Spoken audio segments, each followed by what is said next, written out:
말씀을 보겠는데요.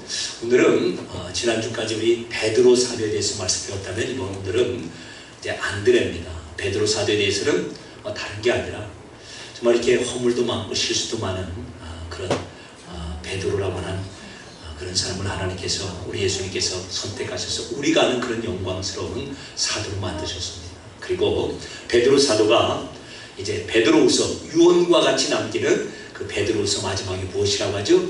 예수님의 은혜와 예수님을 아는 지혜 가운데서 자라나라고 합니다. 왜 그렇죠?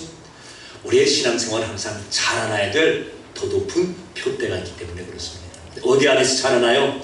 은혜 안에서. 왜요? 우리는 언제나 은혜가 필요한 정말 약한 또 악한 존재들이기 때문에 그렇죠. 그래서 평생을 살아가면서 느끼는 게 무엇이죠? 정말 은혜 아니면 살 수가 없습니다. 은혜가 무엇이에요? 한마디로 하나님께서 덮어주시는 거잖아요. 이런 못나고 부족한 것 하나님께서 덮어주지 않으시면 살 길이 없습니다. 그래서 그 은혜 가운데서 자라나는데 덮어놓고 자라나는 것이 아니라 예수님이 어떠한 분이신가를 더욱더 알아가는 예수님에 대한 지식 가운데 자라나는 겁니다. 왜 참 수많은 사람들이 이단에 들어간지 우리가 참 의아해하죠. 이유는 하나입니다. 예수님에 대한 바른 지식이 없기 때문에 그렇습니다. 다 아는 것 같죠. 어려서부터 들은 것 같은데 또한 새록선에 갈 겁니다. 왜 그렇죠? 우리에게 자라날 그런 표대를 하나님께서 주시고 지금 이 자리에서 우리를 만족하지 않고 우리를 자라나게 하시는 하나님의 목표가 있기 때문에 그렇습니다. 그래서 오늘도 우리가 안드레를 통해서 하나님께서 또 우리를 자라나게 하시는 그 영역을 확인해 보겠습니다. 자, 먼저 보겠습니다. 우리 한번 같이 읽어보겠습니다. 요한의 말을 듣고, 자 시작. 요한의 말을 듣고 예수를 따르는 두 사람 중에 하나는 시몬 베드로의 형제 안드레라. 그가 먼저 자기의 형제 시몬을 찾아봤대. 우리가 메시아를 만났다고. 메시아는 번역하면 그리스도라. 데리고 예수께 오니. 자, 요한의 말을 들었다는 말은 세례 요한입니다. 사실 예수님과 세례 요한을 보면 세례 요한이 훨씬 더 이렇게 인기가 있는, 말하자면 더 알려진 유력한 사람이었습니다. 그런데 예수님이 세례를 받으러 오고 등장하자 세례 요한이 이분이 진짜라고 선언하는 겁니다.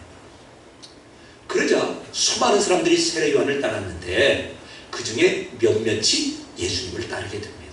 세례 요한의 제자 되었다가 먼저는 그 중에 한 명이 누구예요? 안드레였다는 말이에요. 그래서 안드레는 세례 요한이 나 아니야, 내가 주인공 아니야, 내가 메시아 아니야, 바로 저분이야 라고 하는 말 안드레가 듣자 이제 곧바로 예수님을 따라가게 되는 겁니다. 근데 안드레는 누구의 형제라고요? 베드로, 시몬 베드로의 형제입니다. 그래서 그가 먼저, 이제 안드레가 먼저 예수를 만나본 다음에 자기 형제 시몬을 찾아갑니다. 즉 베드로를 찾아갑니다. 그러면서 우리가 메시아를 만났다고 합니다. 가르치고 메시아는 번역하면 그리스도라. 왜냐하면 지금 이 요한복음은 그리스도라고 해야 알아들을 사람에게 이 말이, 이 요한복음이 쓰여집니다. 헬라어로 그리스도, 우리말로는 구세주입니다. 구주. 근데 그게 이제 히브리 말로는 그냥 메시아예요. 메시아. 그래서 메시아를 만났다라고 하는데 그 메시아를 이제 헬라 말로, 그리스 말로 번역하면 뭐라고요? 그리스도. 우리말로 하면 그냥 구주입니다. 구주, 구세주. 예? 우리가 바로 그 구주, 구세주를 만났습니다.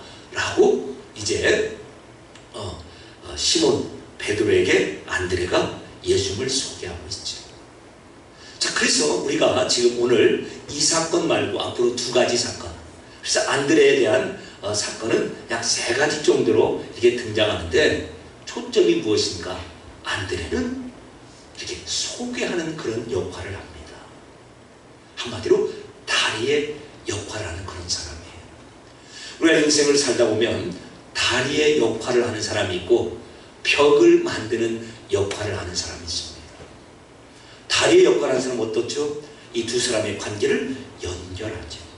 두 사람의 관계뿐만 아니라 이 사람과 하나님과의 관계, 이 사람과 예수님과의 관계도 연결을 합니다. 그게 바로 다리의 역할이죠. 옛날 제사장이 바로 그런 역할을 하였습니다. 그래서 제사장이라고 하는 뜻은 무엇인가? 다리를 놓는 자, 이런 뜻입니다. 제사장은 누구와 누구 사이에 다리를 놓죠?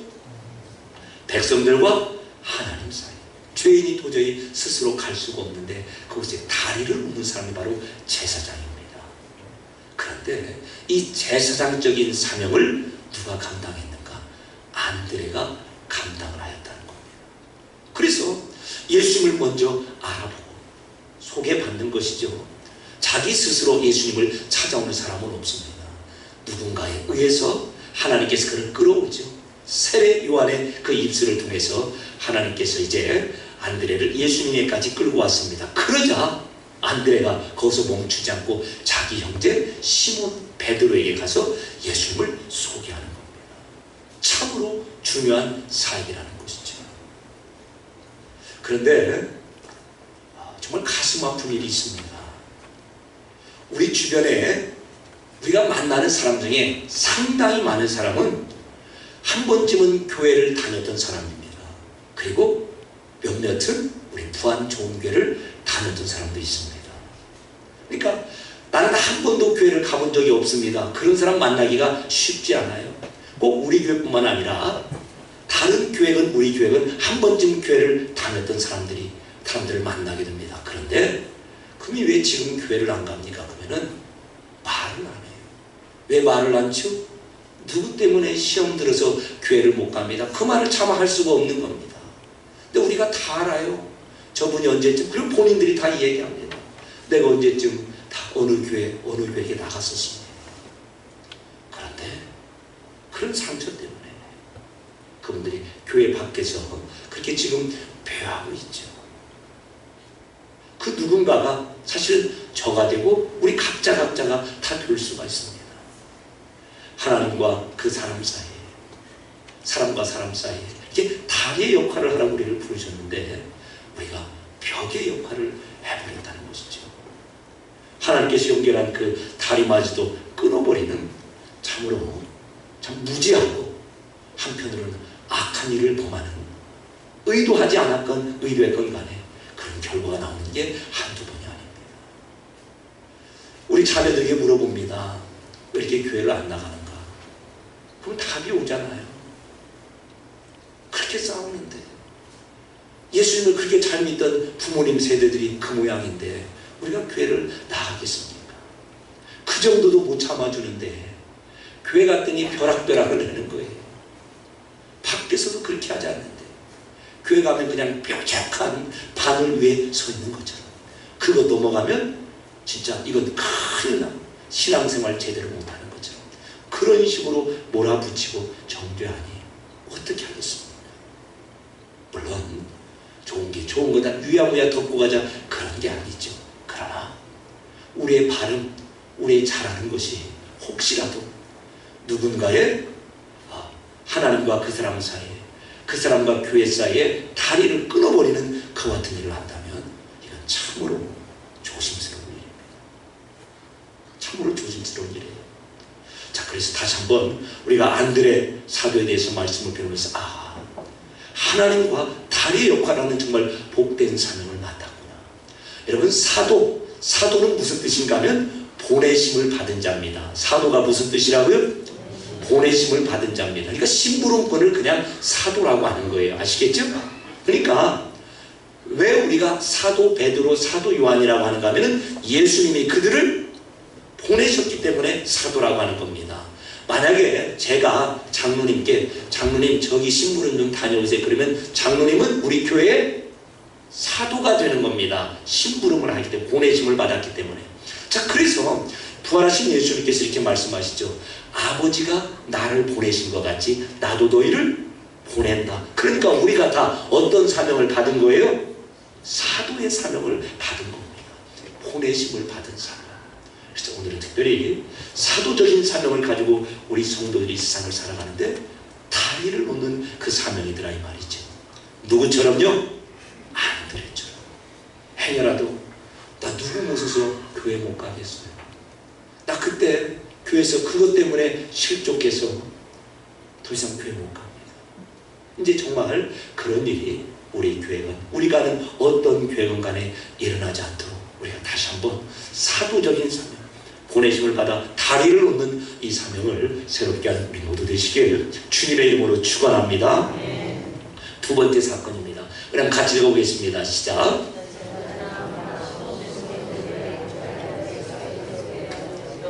여기 한 아이가 있어 보리떡 5개와 물고기 2마리를 가지고 있나이다. 자, 무슨 사건이죠?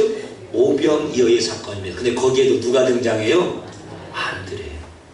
아, 어린아이의 그 보리떡 5개와 물고기 2마리를 가져온 게 누구예요? 안드레였다는 겁니다.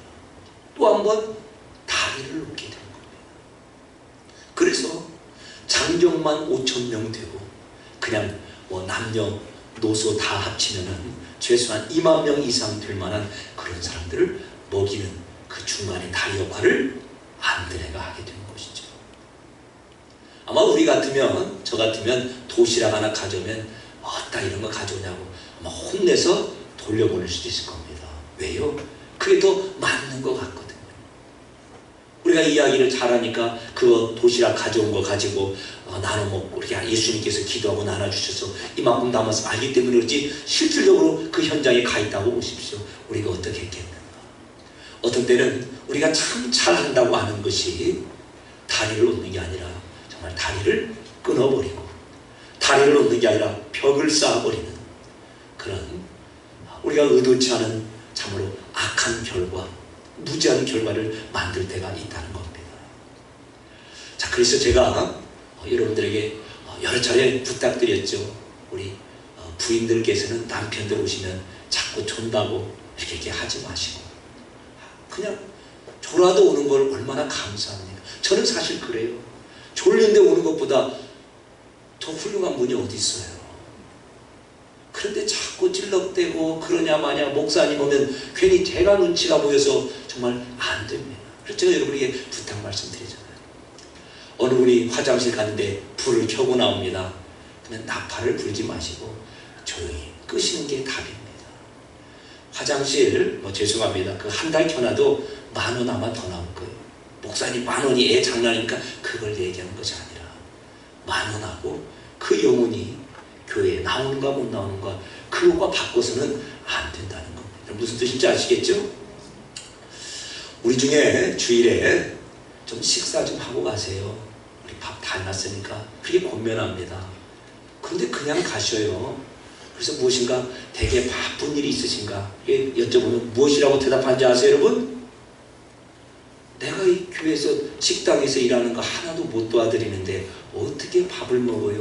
미안하게. 우리가 다 그 정도 마음을 가지고 이 교회 온다는 거예요. 무슨 뜻인지 아시겠죠? 그만큼 저쪽 편에서 보면은 조심스럽다는 겁니다. 그러면 좀 와서 좀 하지, 밥 좀 하지 할 만한 형편이 못 되니까요. 이거 하는 것도 쉽지 않더라 이 말이에요. 무슨 뜻인지 아시겠죠? 그래서 참 하나하나가 중요하다는 겁니다. 그래서 옳은 건데, 옳은 판단인 건데 그럼에도 불구하고 그게 다리를 놓는 것이 아니라 다리를 끊어버릴 수도 있다는 것이죠. 자, 그 다음 세 번째 사건입니다. 자, 이제 예수님이 돌아가시는 그 6월절입니다. 6월절에 예수님이 십자가에 돌아가셨잖아요. 그 명절 6월절이 다가왔을 때 헬라인, 지금 같은 그리스 사람들이 이제 온 거예요. 오더니 필립에게 먼저 갑니다. 그래서 우리가 예수님 좀 만나고 싶은데 다리 좀 놓아주세요. 그렇게 부탁을 하는 거예요. 그러자 필립이 누구에게 가서 말을 해요? 안드레에게 가서 말하고 안드레와 필립이 그들을 예수님께 인도합니다. 참 필립은, 안드레는 아주 이 일에 대단한 능력이 있었던 사람 같습니다.